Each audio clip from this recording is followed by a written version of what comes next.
president mentioned during this meeting that he had received some information about Guo Wengui at a dinner the previous night. Have you been aware of Ms. Guo before this meeting in Oval Office?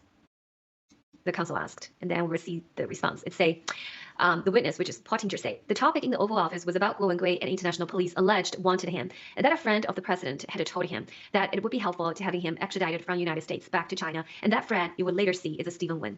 Yeah, it came up in a conversation. It was casino magnate Stephen Wynn, who was a friend of President Trump. Although I do remember the Interpol red notice in the photograph of Mr. Guo. If you recall, on April 18th, 19th, the Chinese foreign minister also announced that Interpol just issued a red notice calling Miles Guo an international fugitive. So Matt Pottinger remembers seeing an Interpol notice on the file when Trump brought this conversation. So after that Oval Office meeting, did you have any additional contact with government official, anyone from China regarding Miles Guo? At a later point, the Chinese government approached the U.S. government about Guo's case and also asking for him to be extradited. Do you record whether a delegation from China actually traveled to the United States to meet with Mr. Guo and discuss this issue? Pottinger said, yes. I learned from the Department of Justice that a group of Chinese security officers have been operating illegally, again, illegally, in the United States, trying to coax Mr. Guo to return to China.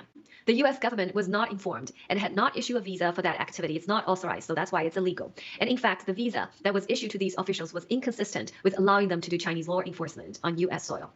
The Department of Justice, the FBI, had been following the delegation and told the Chinese security officials they had to leave New York and go back to China. My understanding was they escorted the Chinese official from New York back down to Washington, D.C. What happened next, if you know? The Chinese official ignored the warnings from FBI and went straight back to New York to try to coerce Guo again. To return again. Were they successful in convincing Mr. Guo to leave with them and return to China? They were not. Fights in the after that trip and that delegation, were there any formal attempts initiated by China to try to extradite Guo that you are aware of? There was meeting with the State Department and also a delegation for Chinese government to the White House to ask for him to be extradited. So that talks about another person.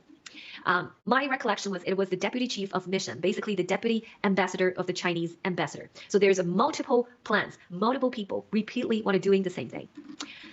Did you have due process concern about the proposal from the Chinese government to extradite Guo without going through judicial process? The witness say, certainly. Did you work with individual named Rick Waddell at that point? I did.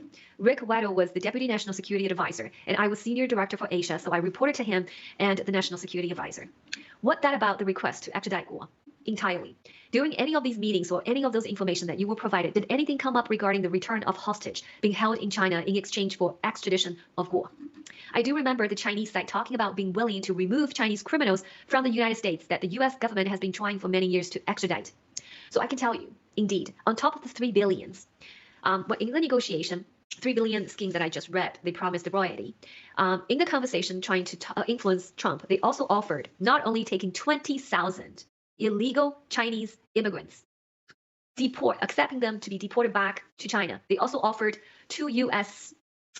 Spies for exchange. And also on top of it, they offered the North Korea package. Okay, so that's how important is Miles Guo.